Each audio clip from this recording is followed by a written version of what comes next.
बिना वसीयत किए जब किसी व्यक्ति की मृत्यु हो जाती है तो उसके उत्तराधिकारियों को वो संपत्ति हासिल करने के लिए या फिर किसी कंपोनेंट अथॉरिटी में उसका नाम ट्रांसफ़र कराने के लिए उत्तराधिकार प्रमाण पत्र की आवश्यकता होती है। लेकिन ये उत्तराधिकार प्रमाण पत्र है क्या, सक्सेशन सर्टिफिकेट कैसे प्राप्त होता है, इसका प्रोसीजर क्या है, इन सब चीज़ों के बारे में हम चर्चा करेंगे।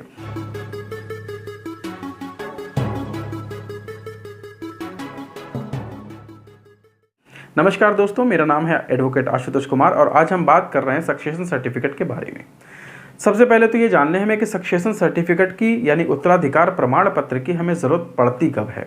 तो ज़रूरत हमें तब पड़ती है जब कोई संपत्ति, चाहे वो चल संपत्ति हो या फिर अचल संपत्ति यानी मूवेबल हो या फिर इमूवेबल प्रॉपर्टी, जिसका मालिक यानी मूल मालिक बिना वसीयत किए उसकी मृत्यु हो गई और उसके जो उत्तराधिकारी हैं, बेटा, बेटी, पत्नी या पति, जो जिस केस में लागू होता हो, ऐसे में जो उसका मूल उत्तराधिकारी है उसको किसी सरकारी दस्तावेज़ों में अपना नाम परिवर्तन कराने के लिए, उसको आगे सेल करने के लिए, ट्रांसफ़र करने के लिए हर जगह पर सक्सेशन सर्टिफिकेट यानी कि उत्तराधिकार प्रमाण पत्र की आवश्यकता होती है। लेकिन अब इसे प्राप्त कैसे किया जा सकता है? तो इसके प्राप्त करने का प्रोसीजर ये है कि आप संबंधित जिले यानी जिस भी जिले में आप रहते हैं उस जिले के आप जिला न्यायालय में इसका आवेदन करते हैं और सक्सेशन सर्टिफिकेट के लिए आपको कुछ ज़रूरी जानकारियां देनी होती हैं जिसके माध्यम से आप वहां पर सक्सेशन सर्टिफिकेट प्राप्त कर सकते हैं यानी उत्तराधिकार प्रमाण पत्र प्राप्त कर सकते हैं। अब आपको इसमें क्या क्या जानकारी देनी होगी, क्या क्या मूल चीज़ों के विषय में बताना होगा,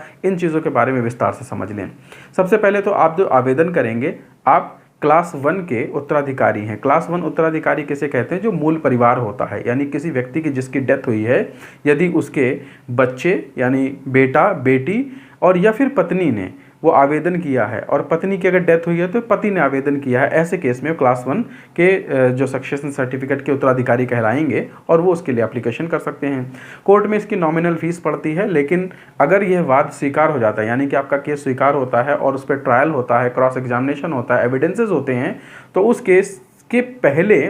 कोर्ट उसकी वैल्यूएशन के हिसाब से इंडियन वैल्यूएशन एक्ट के अकॉर्डिंग उस वैल्यू का एक जो है कोर्ट फीस जमा कराएगा और उसके बाद ये केस आगे चलेगा। और ये तभी के केस में होता है जब आप प्रॉपर्टी पर कोई डिस्प्यूट हो। अगर प्रॉपर्टी पर कोई डिस्प्यूट नहीं है तो कोर्ट अपने जुरिडिक्शन के अकॉर्डिंग, रूल्स के अकॉर्डिंग आपको सक्सेशन सर्टिफिकेट यानी उत्तराधिकार प्रमाण पत्र जारी कर देता है। तो ये एक प्रक्रिया होती है जिसके माध्यम से आप उत्तराधिकार प्रमाण पत्र प्राप्त कर लेते हैं। कई बार ऐसा भी होता है कि आप जिस प्रॉपर्टी के लिए, जिस संपत्ति के लिए, अब संपत्ति या प्रॉपर्टी क्या क्या हो सकती है वो भी मैं यहाँ डिस्क्लोज कर दूँ। प्रॉपर्टी में आपका बैंक लॉकर हो सकता है, शेयर्स हो सकते हैं, वेंचर्स हो सकते हैं, कोई बिजनेस एंटाइटी हो सकता है। ये सारी चीज़ें होती हैं जिनके लिए आप क्लेम कर रहे हैं यानी जिनके लिए आपको उत्तराधिकार प्रमाण पत्र की आवश्यकता है।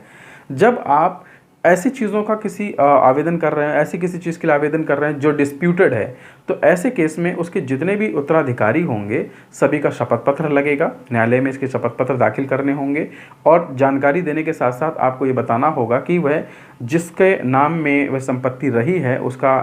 आखिरी निवास कहाँ था, उसके नाम और क्या प्रॉपर्टीज़ हैं, या उसने क्या किसी को शेयर के लिए डील किया था या नहीं, किसी को सेल करने के लिए। ये सब कुछ जानकारियां होती हैं जिसे आपको आवेदन करने के समय देना होता है और ट्रायल के बाद में या कोर्ट प्रोसीजर के बाद में आपको सक्सेशन सर्टिफिकेट जारी हो जाता है। तो इस तरह से आप सक्सेशन सर्टिफिकेट यानी उत्तराधिकार प्रमाण पत्र प्राप्त कर सकते हैं और संबंधित संपत्ति को सरकारी दस्तावेजों में दर्ज करा सकते हैं या फिर उसे हासिल कर सकते हैं। तो उम्मीद है आज आपको इससे एक बहुत महत्वपूर्ण जानकारी मिली होगी। एक ऐसे ही नए वीडियो के साथ नेक्स्ट एपिसोड में फिर मिलेंगे, तब तक के लिए नमस्कार।